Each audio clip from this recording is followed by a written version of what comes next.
주도주로서 반도체가 간다라고 하기에는 아직은 조금 이른 시점이다. 그리고 아마 당분간은 테마 순환매가 빠르게 올 것 같아요.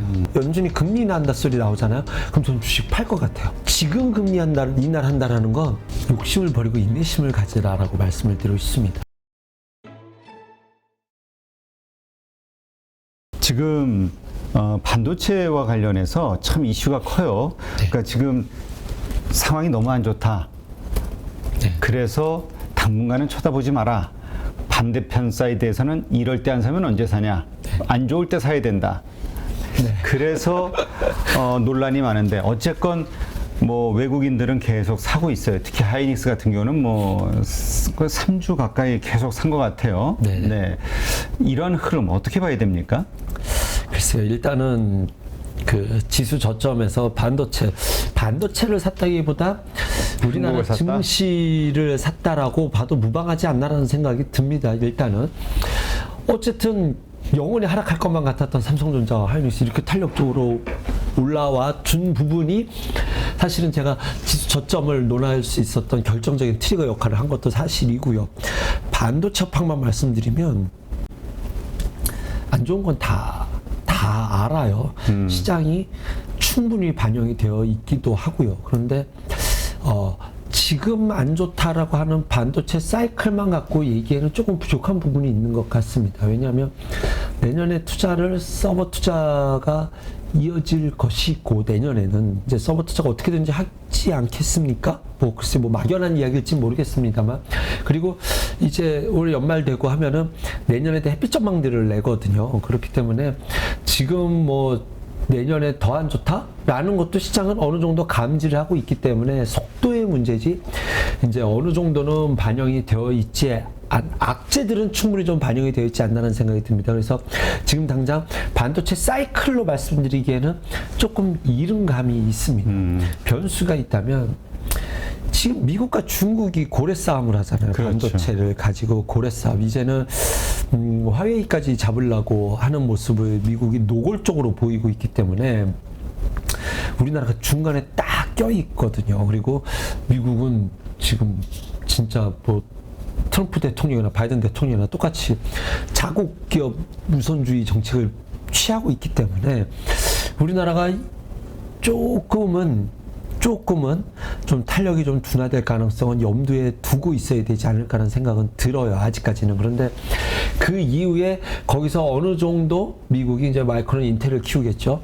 그것에 어느 정도 선이 든다면 이 반도체라는 것이 삼성전자를 버리고 미국이 혼자 막 투자를 한다고 그 속도를 역전시키고 이렇게 쉽게 되는 그런 구조적인 섹터 자체가 아니거든요. 그래서 그 안에서 거기가 성장을 한다면 삼성전자도 충분히 앞서 나가 있고 그 밸류는 지금 시장 마켓시어에서 그것이 미국이 막 그렇게 한다고 함부로 뺏길 수 있는 마켓시어가 아닙니다.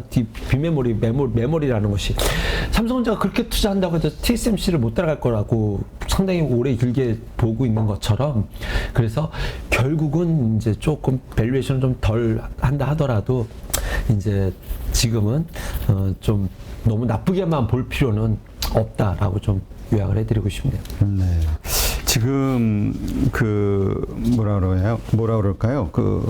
이 반등장이 만약에 온다고 했을 때 지금 이 주가 지수가 반영되는 대형주 삼전, 하이닉스를 들고 갈 것이냐 아니면 반도체 소부장을 들고 갈 것이냐 여기에 대해서도 좀 논란이 있어요. 네. 일단은 지금 이번에 삼성전자 하이닉스 반등을 할 때 왜 반도체 사이클이라고 말씀드리지 않았냐면 이게 반도체 때문에 올랐잖아요. 그럼 소부장이 막 난리가 났었어야 돼요. 그런데 그거는 아니었다라는 거죠. 그래서 다시 한번 말씀드리지만 나중에 언제가 주도주가 죄송합니다.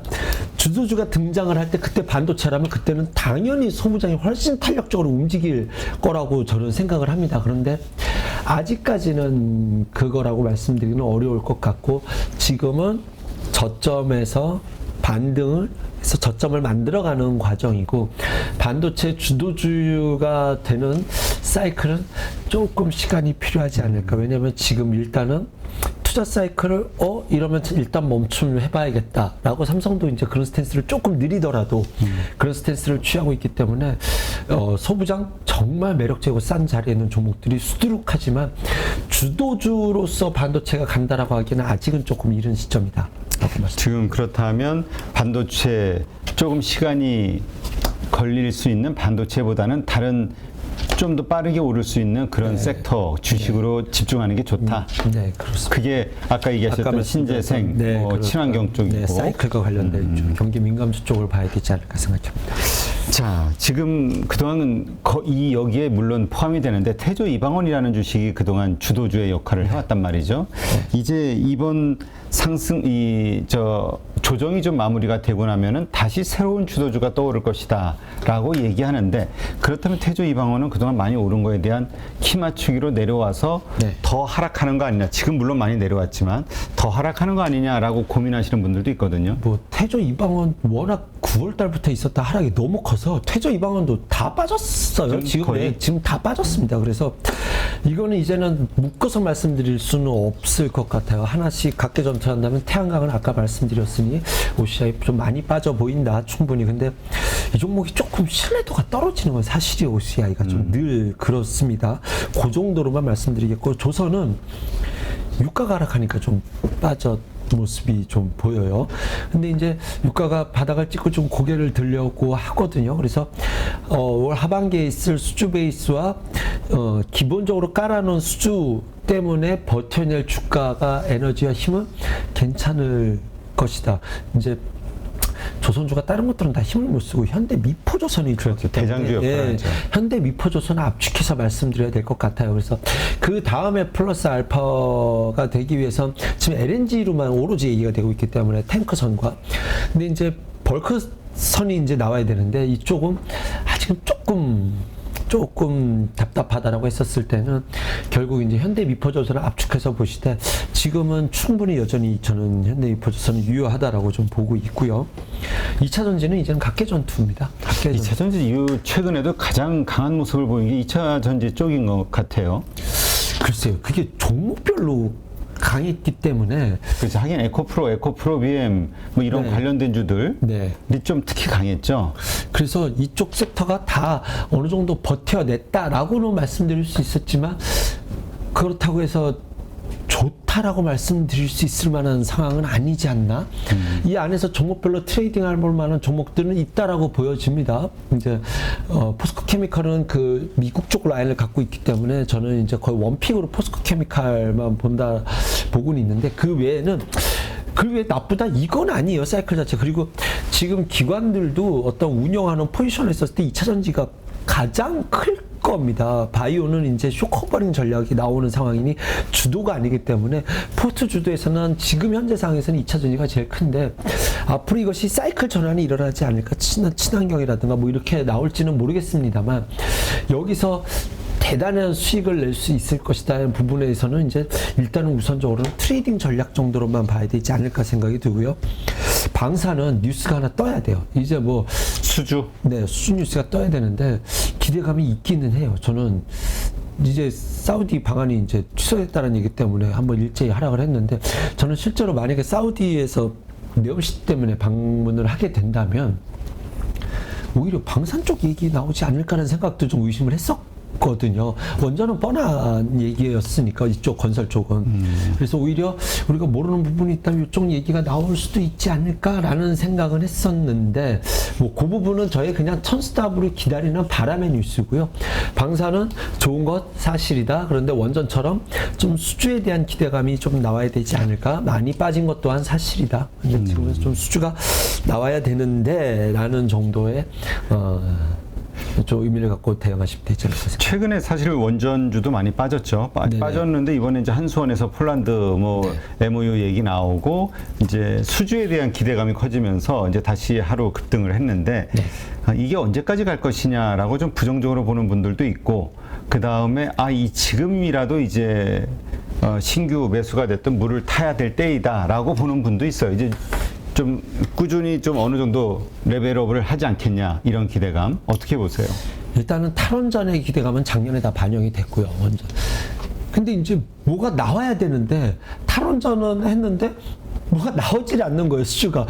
그래서 나와야 되는데 하다가 이제 이집트 수주가 독이 됐죠, 오히려. 그거 받았는데 우리는 건설 수주가 원전 수주가 아니었잖아요. 그래서 뭐야, 이거 알짜배기는 미국이 다 가져가고 우리는 이제 겉다리였네. 이런 느낌이 만들어지면서 앞으로도 그런 거 아니야? 라는 분위기가 좀 원전에 대해서 깊이 누르고 있었고, 9월부터 하락해서 가장 많이 두드러 맞은 섹터가 또 원전이지 않나라는 생각이 듭니다. 이런 것들이 다 복합적으로 작용을 해서 지수 많이 빠져서 가장 담아볼 만한 빠질 만큼 빠져있는 섹터가 저는 원전이라고 생각이 드는데, 오늘의 반등 이후에 이제 뭐 내일부터 올라간다 이렇게 말씀드릴 수 있는 상황은 아니잖아요. 오늘 나온 뉴스가 그렇게 대단한 뉴스는 아니거든요. 수준 뉴스가 아니니까. 그렇죠. 앞으로 이야기를 해볼 여지가 있다라는. 근데 그 작은 뉴스도 이렇게 급반등이 나왔다라는 것은 틀림없는 수급의 손바뀜은 오늘에 있었을 것이라는 생각이 들고, 뭐 머지않아 이렇게 좀 눈치 보기 이런 이어간다라고 한다면,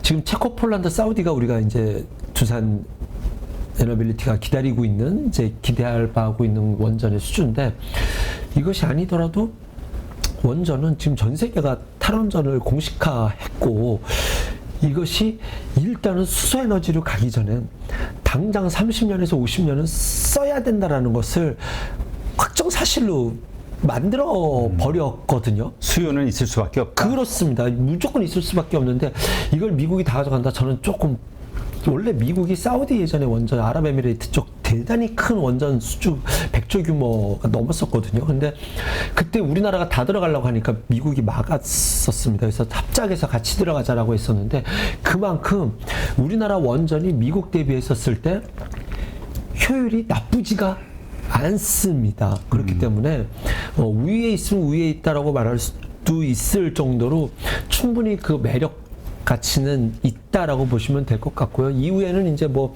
SMR이라든가, 지금 SMR이 다 없어졌는데 그것에 대한 이야기도 향후에는 플러스 알파로 나올 수 있다라는 점까지 감안해 본다면 오늘의 손바뀜, 오늘의 반등 의미가 있다라고 생각이 듭니다. 네. 지금 근데 이렇게 우리가 이제 이야기하는 것은 이제 차기 주도주가 무엇이 될 것이냐에 대한 고민, 네, 요거를 이제 하는 건데, 이게 지금 시장에서 의미가 있냐라고 부정적으로 보는 분도 있어요. 지금 그렇죠. 한국의 채권 신용 스프레드가 막 올라가고 있죠. 네. 지금 그 레고랜드인가요? 네네네. 네, 거기에 그 뭐 부도 위기 이런 것들이 떠오르면서, 뭐 물론 금융위에서 긴급 그 어떤 조치를 취하긴 했지만 1조 6천억 정도의 자금 가지고는 이 단기 자금 시장을 전혀 컨트롤할 수 없다라는 또 부정적인 이야기도 나오거든요. 네. 이러한 신용 위기가 대두되고 있는데 무슨 종목이 중요하냐, 이렇게 보는 분들도 있어요. 네. 이건 다시 아까 이제 첫 번째 처음 이야기로 돌아가야 될 것 같아요. 이 위기가 왔었을 때 리스크가 터진 적이 없었고, 위기가 나오는 시그널을 간과했을 때지, 지금은 전 세계가 어디 하나 터지면 연쇄 반응으로 터진다라는 걸 알아요. 그렇기 때문에 정치적으로도 자기의 정치적 이념을 고집할 수가 없는 상황에서, 지금 우리가 뭐 이거 터지는 거 아니야? 하다가 연쇄 반응이 일어날 상황이 되면, 뭐 증시 안정 펀드라든가 뭐가 됐다든가 어서 자금을 만들든가 무슨 일을 해서라도 조치를 취해야죠. 취할 수 있는 상황이기 때문에 아직 그것을 조치를 취하지 않는 거라고 저는 생각을 하는 겁니다. 시장의 참여자들은 합리적이고 알고 있다라고 저는 보고 있는 거죠. 그래서 이게 어떻게 해석이 되냐면, 금리 인하하면 증시가 좋잖아요. 내년까지는 금리 인하한다 소리 나오면 안 돼요. 금리를 인하한다 소리, 만약에 다음 달에 연준이 금리 인하한다 소리 나오잖아요. 그럼 저는 주식 팔 것 같아요. 다 팔 것지도 모릅니다. 지금 금리 인하를 한다라는 건 뭔가 터졌거나 터질 거라는 뜻이거든요. 그렇죠. 뭔가 위험하니까. 그렇죠. 코로나 직전 때 FOMC를 3주 앞두고 연준이 50bp를 기습금리 인하했던 것처럼 그때 바로 감을 잡았어야 되는데, 뭐지?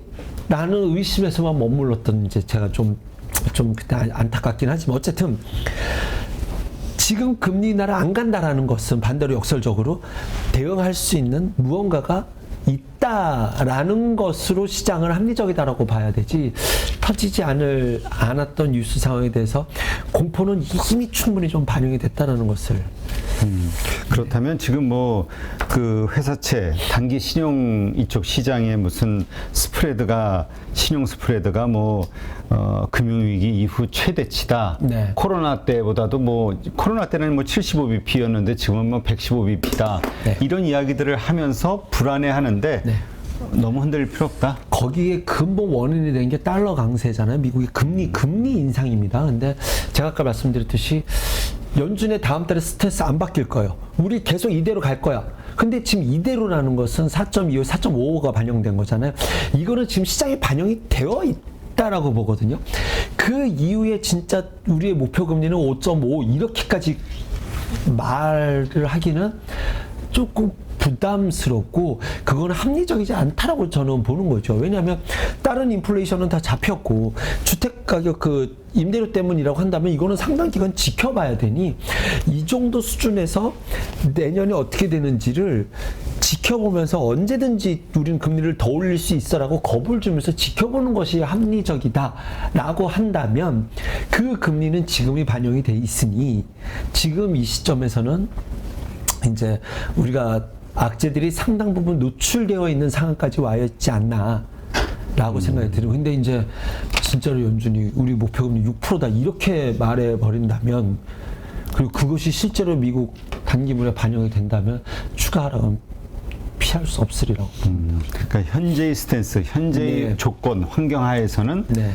괜찮은 것으로. 괜찮다라기보단 좀 주식 시장에는 적어도 과잉 공포가 반영이 되어 있다라고 보고 있고, 내년에는 이 정도 선에서 좀 연준이 지켜보는 스탠스가 당연해요. 왜냐하면 금리 더 올리면 걔네 다 빚이잖아요. 그렇죠. 본인도 못 견딘다라는 것을 다시 한번 말씀드리고 싶네요.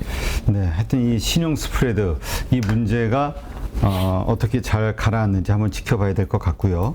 지금 이야기하셨듯이 달러, 이 강달러가 잡히지 않는 한 이 세계 글로벌 경제 위기에 대한 이 노이즈, 이거는 사라지지 않을 것이다. 네. 뭔가 조치가 필요한데 미국이 그럴 이유는 없다. 지금 이게 좀 보통 시각이잖아요. 뭐 인플레 잡히면 바로 강달러는 좀 자연스럽게 수그러들게 돼 있습니다. 지금 미국은 즐긴다라고 하는데 본의 아니게 즐겨지는 거죠. 왜냐하면 강달러면 수입 물가가 다운되기 때문에 이제 인플레이션에서 본인들은 더 자유로워질 수 있는 거고 글로벌 국가들은 더 고통스러워지는 거죠. 그런데 다시 말씀드리지만 어디 하나가 위기가 터지게 된다고 한다면 이제 킹달러의 의미가 이제 헤게모니를 넘겨주는, 지금 중국은 계속 은근히 위안화를 결제통화로 만들기 위해서 은근히 시장을 뿌리고 있는데 여기서 달러가 부러지는 현상을 만들면 안 되거든요. 지금은 오히려 좀 교육 훈련 뭐 이런 느낌으로 달러가 얼마나 중요한 자산인지 꼭 붙들어 매고 있어라는 좀 엄포를 시장에 주고 있을 것이고, 그 다음에 이 인플레이션이 어느 정도 시장에 완화된다라는 표현하지 않을게 시장에서 받아들일 수 있는 포지션이 됐었을 땐 이제는 그 자연스럽게 뭐 미국이 주도 의도 이런 것을 떠나서 자연스럽게 달러 완화가 시장에 좀 만들어질 수 있을 것이다 라고 생각이 듭니다. 그러면 그때쯤 되면 증시는 더, 사실 지수가 1,400원 막 환율이 1,400 돌파하고 그랬을 때 작년 대비해서도 외국인이 더 팔지 않았거든요. 달러가 이렇게 강하다라는 것은 우리나라에서 외국인이 그만큼 손해를 보고 있다라는 그렇죠. 이미 산 뜻이잖아요. 사람들은. 그럼요. 그렇기 때문에 외국인의 매수 단가를 삼성전자로 5만 원으로 봤었을 때 지금 1,100원 정도에 샀다라는 것이 원래 평균치거든요. 1,100원이. 근데 1,440원이었었을 때는 30% 손해난 거잖아요. 그럼 삼성전자 6만 원 기준으로 30% 손해면은 벌써 그것만 해도 638이니까, 그죠? 그들의 손해는 훨씬 큽니다. 그래서 여기서부터 매도한다기보단 최근에 들어온 매수는 오히려 그런 전략, 주가도 싸져 있고 환율도 이제 이 자리에 있으니 지금은 저가 매수를 받아들이는 것이 맞지 않을까 생각이 듭니다. 네, 알겠습니다. 일단 지금의 강달러, 이것이 그렇게 지속될 상황은 아니다. 당분간은 지속되겠지만 더 강강강으로 가는 걸 두려워하기에는 조금 과잉 두려움의 영역이지 않나라고 생각을 합니다. 네. 자, 그 다음에 아까도 잠깐 언급하셨지만 이제 실적 시즌이 됐단 말이죠. 네. 기업 실적이 나빠지는 것에 대한 두려움, 이것도 가질 이유는 없다. 뭐 없진 않겠죠. 실적이 부를 때마다 상당히 불편할 수 있기 그렇죠. 때문에 하지만 주가가 뚝뚝 떨어지니까. 그렇죠. 근데 오히려 이제 제가 말씀드린 대로 연준이 더 방향을 바꾸지 않는다면 이 정도 상황만 유지해 준다면이라는 대전제가 필요하고 그렇다라고 한다면 이번이 바닥 아냐? 라는 이야기들을 계속적으로 던져낼 겁니다. 시장에서는 자꾸 그 말을 하고 싶을 거예요. 그래서 이번이 안 좋고 다음 분기까지도 한번 확인해 봐야겠지만 그 다음부터는 2분기만 버텨내면 그 다음부터는 좋아질 거야 라는 리포트들이 앞으로 굉장히 다양한 섹터에서 계속적으로 지금 정유주들도 그렇고 대부분 리포트 아무거나 읽어보시면 이런 이야기들이 거의 다 내년 1년 내내 나쁠 것이다 이런 거 없거든요. 근데 아마 이제 저는 내년 1분기 정도 지나고 나면 이제 이것이 증시에서 받아들이게 되지 않을까 생각이 듭니다. 네. 자, 하여튼 지금 많은 리스크들이 지금 우리 주변에 있는데 어쨌건 새로 돈을 가지고 사는 고민을 하는 분이라면 행복한 고민인 것 같긴 해요. 워낙 싸니까 그렇죠. 많이 빠졌으니까. 근데 이미 물려 있는 분들의 입장에서는 또 다르단 말이죠. 이 시장 환경. 자, 이런 분들 다 포함해서 우리가 리스크를 어떻게 조금이라도 줄이면서 투자할 수 있는 투자 전략 있을까요? 정말 말도 안 되는 얘기인데 욕심을 버리고 인내심을 가지라라고 말씀을 드리고 싶습니다. 자, 여러분 물려 계신 분들은 지금 되게 고통스럽고 신규 투자자들은 마음 편할 것 같죠? 절대 그렇지 않습니다. 신규 투자하시는 분들 분할면서도 힘들어요. 더 싸게 사고 싶고 지금 진짜로 이 리스크를 안고 들어가기 때문에 공포 조금만 빠져도 못 견뎌 하시는 수도 있거든요. 왜냐하면 더 싸게 사고 싶다라는 것보다는 지금의 내가 판단과 방향이 잘못됐나라는 공포가 그냥 만연히 깔려있는 시점이기 때문에 쟤는 나보다 덜 힘들고 나는 더 힘드네. 다 똑같이 힘듭니다. 지금은 정말 다 똑같이 힘든다라는 것. 돈을 갖고 있는 사람도 지금 하루하루가 어저께 샀어야 되나? 오늘 샀어야 되나? 사고 나서 밀리면 아이고 내가 또 실수했네. 진짜로 이렇게 돼요. 지금은. 그래서 다 똑같이 힘들다라는 점을 염두에 두시고 아마 당분간은 테마 순환매가 빠르게 올 것 같아요.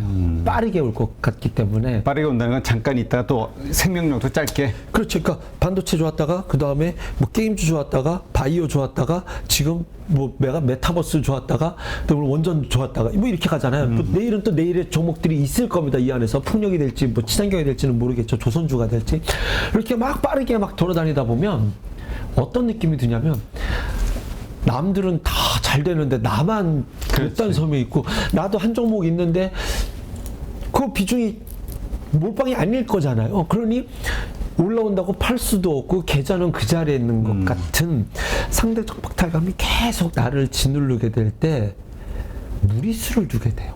그렇죠. 이것을 조심하시면 됩니다. 어떻게 하냐면 그래도 이 좋은 장에서 원금 회복하려면 다 팔고 몰빵을 지어야 되는 물론 몰빵을 해야 되는 포트 비중을 새롭게 꾸며야 되는 건 사실입니다. 주도주 있었을 때. 근데 그 조급함에 휘둘려서 추격 매수 하시면서 이렇게 사람을 단타를 쉽게끔 만들어 버려요. 시장이 틀림없이. 그래서 단타로 재미 보다가 언젠가 주도주가 등장하게 되면 이제는 시장과 동떨어진 내 모습을 판단해 버리게 되니 조금의 인내심과 내 갖고 있는 뷰와 종목을 좀 객관적으로 볼 수 있는, 왜냐하면 다 포기해버리고 싶잖아요. 그렇죠. 지금은 다 포기해버리고 뭐야 뭐 좋거나 말거나 뭐 집려서 어떻게 팔어 뭐가 좋거나 아니야 의미가 없어 이렇게 생각하시는데 그러지 말고 지금의 내가 이 자산으로 어떠한 정원을 꾸린다면 이라는 것을 전제로 주도주가 등장할 때까지는 조금의 인내심이 필요하지 않을까. 그다음에 주도주라는 것이 시장을 이끌어갈 수 있는 이것이 등장한다면 그때는 좀 결단이 필요하지 않을까 말씀드리고 싶습니다. 마인드 컨트롤이 가장 중요한 시점. 그러니까 지금은 무리하면은 안 되는 장세. 그러니까 오판을 자꾸 하게 만들어요. 자꾸 오판을 하게 만들어서. 지금 말씀하신 대로 오늘은 저기가 오르고 어제는 저기가 내일은 저기가 오르고 그러면 내 것만 가만히 있어. 다른 것들은 전부 다 오르는 것 같은데 그럼 여기서 그냥 그렇죠. 기다리면 멘탈이 나이도 척 나가죠. 그러다 단타 두 번 쳤다가 두 번 다 손절하고 나면 가만히 있는 이만 못하다라는 말을 반복하는 사람을 너무나 부지기수로 많이 봤기 때문에 지금은 멘탈 관리가 가장 중요하다라고 말씀드리고 싶습니다. 네, 알겠습니다. 네, 하여튼 우리 가족분들 잘 한번 참고하시고요. 네, 오랜만에 오신 IBK 투자증권 분당센터 함정남 차장님, 오늘 좋은 인사이트 고맙습니다. 감사합니다. 누구나 1시간 안에 200개 종목에서 좋은 종목을 고를 수 있는 그런 능력을 배양할 수 있도록 제가 도와드리려고 그렇게 하고 있습니다.